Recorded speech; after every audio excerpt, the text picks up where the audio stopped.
امرت ہے تیرے بول تو پیغام زندگی، امرت ہے تیرے بول تو پیغام زندگی،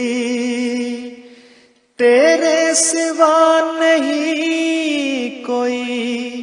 آواز وقت کی، تیرے سوا نہیں کوئی آواز وقت کی۔ بسم اللہ الرحمن الرحیم۔ ناظرین کرام السلام علیکم ورحمۃ اللہ وبرکاتہ۔ الحصار کے پلیٹ فارم سے آپ کی خدمت میں حاضر ہیں، اور غالب نے کہا ہے ہوئی تاخیر تو کچھ باعث تاخیر بھی تھا، ہوئی تاخیر تو کچھ باعث تاخیر بھی تھا، آپ آتے تھے مگر کوئی عناگیر بھی تھا۔ آج تقریباً 3 ہفتوں کے بعد ہم اس پروگرام کو ریکارڈ کر رہے ہیں، تو باعث تاخیر تھا،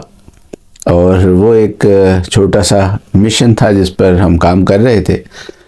تو دعا کی درخواست ہے اللہ کرے اس کے پھل بھی ہم دیکھ سکیں اور اس میں کامیابی بھی نصیب ہو۔ تو یہ ایک مختصر سی معذرت یا وضاحت موجود ہے۔ دوسرا حصہ جو آج کے موضوع سے تعلق رکھتا ہے وہ یہ ہے کہ آج کے پروگرام کے لیے ہم نے جو موضوع تجویز کیا ہے وہ ہے پاکستان میں منایا جانے والا عید میلاد النبی صلی اللہ علیہ وسلم کا دن۔ یہ دن جو ہے اس کے منانے کے متعلق بہت سا اختلاف ہے، اور بریلویوں کے سوا میجورٹی مسلمانوں کی اس پر بہت شدید تحفظات رکھتی ہے، بہت شدید مخالفت ہے ان کی طرف سے، اور یہ مخالفت اس دن کے حوالے سے اور اسی دن میں ایک جنگ و جدال کا دن اس کو بنا دیتی ہے، یعنی بجائے اس کے کہ یہ دن ایک رحمت اور محبت اور پیار کا دن بنے، بدقسمتی سے مسلمان آپس میں ان نظریاتی اختلافات کی بنیاد پر اس کو کشت و خون کا دن بناتے ہیں، اور پھر یہ اختلافات اس حد تک پہنچتے ہیں جیسے ابھی اس سال بھی پاکستان میں مستونگ میں بلوچستان میں جو واقعہ ہوا ہے دہشت گردی کا، جس میں تقریباً 60 سے زیادہ معصوم جانیں جو ہیں ان کو تلف کیا گیا ہے، اور وہ معصوم لوگ جو وہاں مارے گئے ہیں اور جو زخمی ہوئے ہیں ان بیچاروں کو تو دین کے معاملات کی اتنی سمجھ ہی نہیں ہوتی، اور وہ محض محبت مصطفیٰ صلی اللہ علیہ وسلم سے اپنی جھولیوں کو سجائے ہوئے ایسے جلسوں میں شامل ہوتے ہیں، اس لیے ان کے قتل پر، اس قسم کے دہشت گردی کے واقعہ پر بلا کسی اگر مگر اور چونکہ چنانچہ کے اس کی مذمت کی جانی چاہیے، اور ہم بھی کرتے ہیں، اور اس میں کوئی اگر مگر نہیں ہے۔ جہاں تک جشن کے منانے کے انداز کا تعلق ہے تو اس پر ہم اپنا تجزیہ پیش کریں گے کہ وہ جشن جو ہے اس کو کس طور پر منایا گیا ہے، خاص طور پر اس سال، اور اس کا بھی ہر پہلو جو ہے اس پر تبصرہ کرنا مقصود نہیں ہے۔ مثلا جو لوگ اس میں ڈھول ڈمکے اور ناچ گانے یا ڈانس وغیرہ کر رہے تھے، اس کے اوپر اگرچہ ہم اسے مناسب نہیں سمجھتے، بالکل غیر مناسب ہے، اور جو شخص اس میں شامل نہیں ہوتا اس کا مطلب ہے وہ اس سے اختلاف کرتا ہے، ایسی باتوں کو درست نہیں سمجھتا، تو ہم بھی درست نہیں سمجھتے، لیکن یہ فعل ان کی ذات کی حد تک ہے، اس کا نفع نقصان ان کی ذات کو ہے۔ اگر ایک انسان ایسے موقع پر وہ ناچ رہا ہے تو وہ اپنی ٹانگیں تھکا رہا ہے، اس کی وجہ سے وہ کسی دوسرے انسان کو کوئی دکھ نہیں دے رہا، کسی کا کوئی نقصان نہیں کر رہا۔ ڈھول بجا رہا ہے تو اپنے ہاتھ تھکا رہا ہے، اپنے کانوں کو ایک آواز جو ہے اس طرح کی اس سے تکلیف دے رہا ہے یا اس سے محظوظ ہو رہا ہے، جو بھی ہے وہ اس کا فعل ہے، اور اس فعل کے لیے وہ اپنے رب کے سامنے جواب دہ ہے۔ اس کی نیت کیا ہے، اس کو علم کتنا ہے، اس کے حساب سے اللہ تعالیٰ اس سے اپنا حساب کتاب کر لے گا۔ اس لیے وہ پہلو جو ہے وہ تو میں اس کو اپنے لیے مناسب نہیں سمجھتا کہ اس کے اوپر کوئی خاص تبصرہ کروں، سوائے اس کے کہ ہم اس سے بالکل متفق نہیں ہیں۔ دوسرا حصہ ہے جو وہاں بینرز لگائے گئے ہیں ان جلسوں پر، اور جو تقاریر وہاں ہوئی ہیں، اور جو عملی طور پر تلواریں وہاں لہرائی گئی ہیں، یہ حصہ ایسا ہے جس کے اوپر ہمیں ایک سے زیادہ پروگرامز میں یہ تجزیہ پیش کرنا پڑے گا۔ جہاں تک بینرز کا تعلق ہے تو بینرز پر کھلا کھلا یہ لکھا ہوا تھا، یہ فکرے لکھے ہوئے تھے، اور ہر کوئی ان تصویروں میں، ان ویڈیوز میں ان بینرز کو دیکھ سکتا ہے اور پڑھ سکتا ہے کہ بینرز پر لکھا ہوا تھا کہ جنگوں والا نبی آ گیا، تلوار والا نبی آ گیا، قتل کرنے والا نبی آ گیا۔ اور تقریروں میں جو لبیک کے لیڈران تھے وہ کھلم کھلا یہ باتیں کہہ رہے تھے، اور بڑے زوردار انداز میں کہہ رہے تھے کہ حضرت محمد مصطفیٰ صلی اللہ علیہ وسلم نبی قتال ہیں، یعنی بے حد و حساب قتل و غارت کرنے والے ہیں، اور الماہی ہیں، یعنی ان کا مطلب یہ ہے، وہ اس سے یہ مطلب سمجھتے ہیں کہ اس کا مطلب یہ ہے کہ نیست و نابود کرنے والے ہیں۔ تو یہ ان کی جو سوچ ہے، اس کے اوپر انہوں نے اپنی تقریریں جو ہیں وہ کی ہیں، اور پھر بعض نے تلواریں لہرا لہرا کر تو باقاعدہ دھمکیاں دی ہیں کہ ہم حکومت میں آئیں گے تو ہم ہر اس شخص کی گردن اڑا دیں گے جس کو ہم گستاخ رسول قرار دیں گے، اس کا سر تن سے جدا کر دیں گے۔ تو یہ جو واقعہ ہوا ہے، یہ واقعہ اپنی ذات میں بہت سنجیدہ ہے، اور اس کا نوٹس نہ لیا جانا جو ہے وہ بڑی بدقسمتی ہوگی۔ یہ جو تلواریں لہرا لہرا کر خاص طور پر دھمکیاں دے رہے تھے، اس کا سر دست جس طور پر ان کی ٹیوننگ ہوئی ہے، جس طور پر ان کو چابی دی گئی ہوئی ہے، اس کا رخ احمدی معصوموں کی طرف تھا، اور بظاہر وہ احمدیوں کو ہی ٹارگٹ کرتے ہوئے نظر آ رہے ہیں، لیکن جنہوں نے چابی دی ہے، جنہوں نے ان کی ٹیوننگ کی ہے، وہ یہ بات بالکل بھول گئے ہیں، اور سب جانتے ہیں کہ کس نے ان کی ٹیوننگ کی ہے اور کس نے ان کو چابیاں دی ہیں۔ وہ بات یہ بالکل بھول گئے ہیں کہ بھیڑیا جب خون پینا شروع کر دیتا ہے اور ایک وقت آتا ہے کہ اس پر پھر یہ میٹر ہی نہیں کرتا اس کے لیے کہ خون کا سورس کیا ہے، کس چیز کا خون ہے۔ بین ہی انسانی سرشت میں یہ بات داخل ہے کہ جب کوئی انسان ظلم کرنے کا عادی ہو جاتا ہے تو وہ پھر یہی نہیں ہوتا کہ وہ باہر کے لوگوں پر، گھر سے باہر ظلم کرتا ہے، وہ اپنی بیوی پر بھی ظلم کرتا ہے، اپنے بچوں پر بھی ظلم کرتا ہے، اپنے ماں باپ پر بھی، اپنے بہن بھائیوں پر بھی، اپنے رشتہ داروں پر بھی، پھر اس سے کوئی محفوظ نہیں ہوا کرتا۔ وہ جس طرح کسی نے کہا ہے نا، ہوا کسی کی نہیں، چراغ سب کے بجھیں گے، ہوا کسی کی نہیں۔ تو یہ بدبخت ہوا جب چلائی جاتی ہے اور چلتی ہے تو پھر اس کا رخ ہر گھر کی طرف ہوتا ہے۔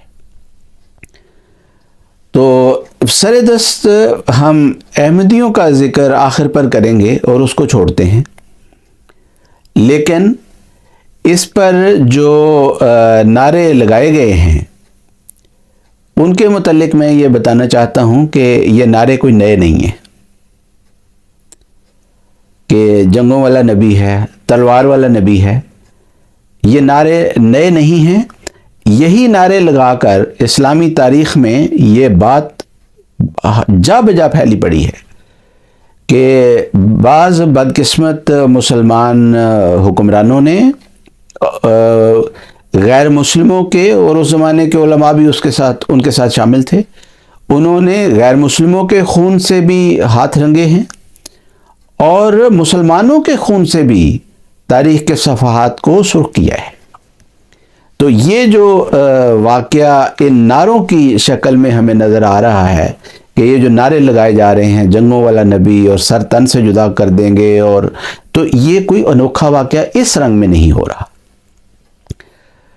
اور محمد مصطفیٰ صلی اللہ علیہ وسلم کے مقدس نام کو استعمال کر کے آپ صلی اللہ علیہ وسلم جو کہ رحمت للعالمین ہیں، ان کے نام کی طرف منسوب ہو کر، ایک تو وہ ہیں جو غیر مسلم ہیں، جو دشمنان اسلام ہیں، جو محمد مصطفیٰ صلی اللہ علیہ وسلم کو خدا کا سچا نبی نہیں سمجھتے، انہوں نے یہ الزام بار بار لگایا ہے تاریخ میں، اور کتابیں بھری پڑی ہیں کہ محمد صلی اللہ علیہ وسلم کے ایک ہاتھ میں تلوار ہوتی تھی اور ایک ہاتھ میں قرآن ہوتا تھا، اور وہ بزور شمشیر اسلام کو پھیلا رہے تھے. تو ایک تو وہ حصہ ہے. لیکن بعض بدقسمت مسلمانوں نے، جیسے یہ لبیک والے اب اٹھے ہیں، تو اس سے پہلے پاکستان میں ہی مودودی صاحب نے یہ سارا نظریہ اور یہ سارا پرچار کیا ہوا ہے. ان کی کتابیں بھی بھری پڑی ہیں اس بات سے. وہ بھی اس بات کے قائل تھے اور انہوں نے اس بات کو بار بار لکھا ہے کہ حضرت محمد مصطفیٰ صلی اللہ علیہ وسلم نے اپنے ایک ہاتھ میں تلوار تھی ان کے، اور ایک ہاتھ میں ان کے قرآن تھا، اور وہ قرآن پیش کرتے تھے، اور جو کوئی کہتا ہے میں نہیں قرآن کو مانتا یا میں نہیں قبول کرتا تو اس کا سر تن سے جدا کر دیتے تھے. تو یہ مودودی صاحب نے نظریہ جو ہے اس کو پیش کیا ہے پہلے ہی، اور ان کا کہنا یہ ہے کہ اسلام کو حضرت صلی اللہ علیہ وسلم نے نعوذ باللہ بزور شمشیر پھیلایا ہے، اسلام کو دلوں میں داخل کیا ہے تلوار کی نوک پر رکھ کر.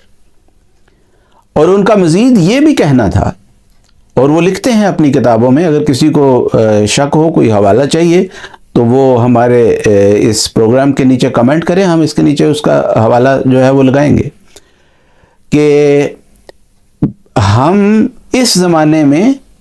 وہ کہتے ہیں اس زمانے میں یہ جو جماعت اسلامی ہم نے بنائی ہے سو کالڈ، ہم اس مشن کو لے کر، محمد مصطفیٰ صلی اللہ علیہ وسلم کے مشن کو لے کر نکلے ہیں، اور ہم خدائی فوجدار ہیں. یہ ذمہ داری اب ہمارے سپرد ہے. اور ان کے نزدیک، یعنی جماعت اسلامی مودودی صاحب کے نزدیک، باقی تمام مسلمان کافر و مرتد، زندیق اور گردن زدنی ہیں. وہ بھی کہتے ہیں کہ ان کے سر تن سے جدا کرنی چاہیے. ان کا بھی کہنا یہی تھا کہ جب ہماری حکومت آئے گی جماعت اسلامی کی تو ہم ہر گستاخ کا سر تن سے جدا کریں گے، اور گستاخ وہ ہے جس کو ہم گستاخ کہیں گے، بھلے اس نے کوئی گستاخی کی ہو یا نہ کی ہو، بھلے وہ کیسا ہی محمد مصطفیٰ صلی اللہ علیہ وسلم کا عاشق ہو. پھر ان کا مزید یہ بھی نظریہ ہے کہ ہم اس بات کو پاکستان سے شروع کریں گے اپنی حکومت بنا کر، اور جو ہی ہماری حکومت آ جائے گی ہم پاکستان میں یہ ایک ماڈل جو ہے وہ تیار کریں گے، اور پھر ہر ساتھ والا ملک جو ہے اس پر حملہ کر کے تو اس کے اوپر ہم اپنا اسلام اس طور پر تلوار کے زور سے نافذ کریں گے. تو جماعت اسلامی کے خواب کی تعبیر تو نہیں نکل سکی. وہ تو اگر پاکستان میں ہی دیکھ لیں گزشتہ 70 سالوں سے وہ لگے ہوئے ہیں، اور کوئی رنگ ان کی خواب کی تعبیر میں نہیں بھرے گئے. حکومت کے قریب قریب بھی کہیں نہیں ہے. اور جو مقتدر حلقے ان کو لے کر آئے تھے، ان کو پروموٹ کر رہے تھے، ان کی بھی ایک خاص حد تک دلچسپی تھی ان کے ساتھ. اور وہ بیلنس آف پاور کو مینٹین کرنے کے لیے وہ ان کو صوبائی اسمبلی یا نیشنل اسمبلی کی چند ایک سیٹیں دلوا دیتے تھے، ورنہ ان کو بھی پتا تھا کہ یہ حکومت میں آئے تو ہماری بھی خیر نہیں۔ اور باقی جہاں تک ان کی اپنی ووٹ بینک کا تعلق ہے تو وہ ایسی نہیں ہے کہ یہ کہیں سے 1-2 سیٹیں بھی جیت سکیں، وہ سیٹیں ان کو باقاعدہ دلوائی جاتی ہیں۔ تو یہ مہرے جو ہیں، یہ جس کے بھی مہرے ہیں، وہ بہت ساری باتوں میں خطا پر ہے، اس کو بہت ساری حقیقتیں، انسانی ضمیر کی، انسانی فطرت کی حقیقتیں معلوم ہی نہیں۔ اور آج کل یہ جو شاباشی ہے اور یہ جو شفقت ہے اور یہ جو محبت ہے، اس کا ہاتھ لبیک والوں کے سر پر ہے، کل تک یہ جماعت اسلامی کے سر پر تھا۔ اور بدقسمتی کی حد یہ تھی کہ مودودی صاحب کی تفسیر اور ان کی باقی کتب باقاعدہ افواج پاکستان کے ادارے کے تحت چھپتی تھی، اور پھر پاکستان میں جو سرکاری ملازمین تھے ان کو زبردستی فروخت کی جاتی تھی، اس طرح فروخت کی جاتی تھی کہ ان کی تنخواہ سے خود ہی پیسے کاٹ لیتے تھے، اور ایسا نہیں تھا کہ وہ کہیں کہ ہم نے خریدنی ہے یا نہیں خریدنی، ان کے پاس چوائس نہیں تھا۔ میرے بھی ایک دوست جو اسلام آباد میں تھے، سی ڈی اے میں بڑے اعلیٰ عہدے پر تھے، انہوں نے ایک دفعہ میں ان کے گھر گیا تو انہوں نے مجھے کہا کہ یہ ڈبے ہیں کتابوں کے، یہ آپ لے جائیں، میرے تو کسی کام کے نہیں ہیں۔ تو وہ مودودی صاحب کی تفہیم القرآن تھی، اور انہوں نے کہا میرے سے انہوں نے پیسے تو لے لیے ہوئے ہیں، کاٹ لیے ہوئے ہیں۔ تو ہو سکتا ہے اس ادارے نے جماعت اسلامی سے توبہ کر لی ہو، اور